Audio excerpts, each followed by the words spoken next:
Welcome to Corporate Militia. We are in phase 3. Here is where we discuss what some may call absurd, yet very interesting synonym for leadership. In phase 2, we briefly discuss that with the will, we can choose to love, which is about identifying and meeting the legitimate needs of those we lead. The word love here is a verb describing a behavior, not a noun describing feelings. In Greek, there are 4 words that are used to describe love. Eros, meaning romantic love, storge, affection between and towards family members, and another Greek word is philos, meaning brotherly love or reciprocal love. You do good to me and I'll do good to you, the kind of conditional love. Agape, on the other hand, is a word that describes a selfless, unconditional love that seeks the well-being of others. Agape is characterized by a deep sense of compassion and commitment to serving others, reflecting a willingness to put their needs above one's own. Agape, the verb. I cannot always control how I feel about other people, but I certainly am in control of how I behave towards other people. My colleague may be difficult, and I may not like them very much, but I can still behave lovingly. I can be patient with them, I can be honest and respectful, even though they choose to behave poorly. During a workshop, a small group of participants developed a rudimentary list of traits that, according to them, a leader should possess. Here it is. Honest and trustworthy, good role model, caring, committed, respectful, a good listener, held people accountable, treated people with respect, encouraging, displayed positive and enthusiastic attitude, and appreciated people. While many religious texts include concepts similar to the Golden Rule, let us, for the purpose of discussion, consider the definition of love as presented in one particular holy book. The traits mentioned there are as follows: patient, kind, humility, respectful, selflessness, forgiveness, honesty, and commitment. Let's examine these characteristics in greater detail and analyze to see how they may fit in our world of corporate affairs. The first trait, patience. The definition, showing self-control. Imagine if you see a leader screaming or out of control, do you believe that their team would be under control? One of the most important aspects of a leader is their ability to create an environment that is safe for people to make mistakes without worrying about some insane person losing their mind. There are ways to point out deficiencies while allowing people to keep their dignity. Pointing out mistakes does not have to be an emotional event. Kindness. The definition, giving attention, appreciation, and encouragement. Let's focus on attention. The greatest opportunity we have to pay attention to people is by actually actively listening to them. Active listening requires a disciplined effort to silence all the internal conversations while attempting to listen to another person. It is attempting to see the things as the speaker sees them, attempting to feel things as the speaker feels them. This identifying with the speaker is referred to as empathy and requires a great deal of effort.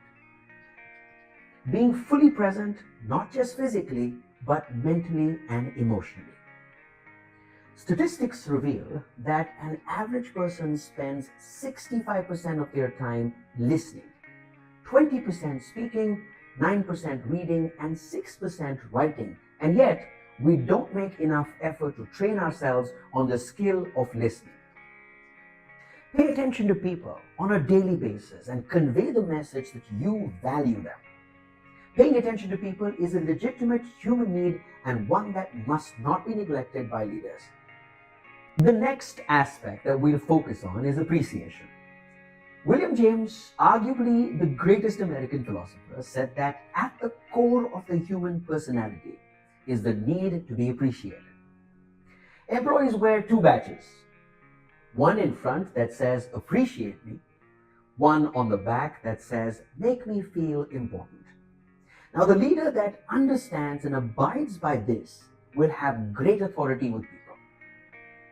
The next aspect is praising or praise. We find what we are looking for. Psychologists call this selective perception. Be on the lookout for people doing their things right, and you will start seeing what you've never seen before. Receiving praise is a legitimate human need and is essential to healthy relationships. While praising, be sincere and specific. Humility. By definition, being authentic and without pretense or arrogance. What people want in a leader is for them to be real with people, not puffed up or stuck on themselves.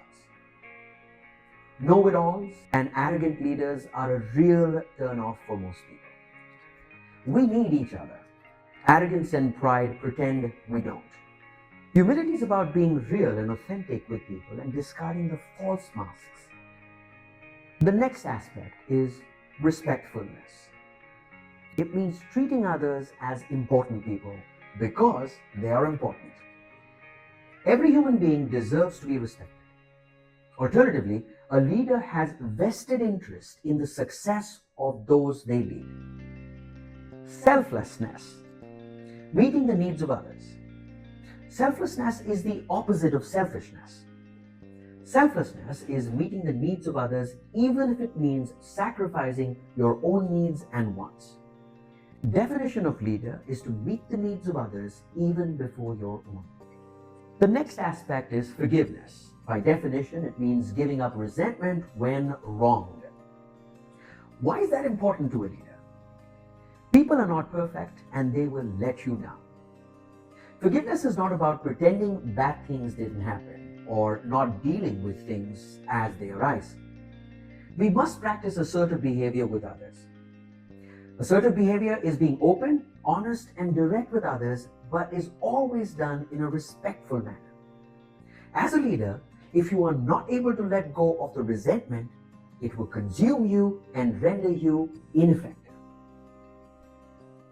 Honesty means being free from deception.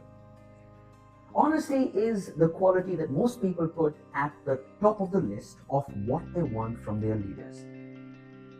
Trust is built by honesty, which is the glue that holds relationships together. Honesty is clarifying expectations, holding people accountable, willing to give the bad news as well as the good news, giving people feedback, being consistent and fair. In short, behavior must be free from deception and dedicated to the truth at all costs. Commitment, meaning sticking to your choice. Commitment, by the way, is probably the most important behavior of all. Committed to the commitments you make in life. True commitment is a vision about individual and group growth along with continuous improvement. The committed leader is dedicated to growing, stretching, and continuously improving. Committed to becoming the best leader they can be. It is also a passion for the people and the team, pushing them to becoming the best they can become. To conclude phase 3, the Greek word agape or love is synonymous with the word leadership.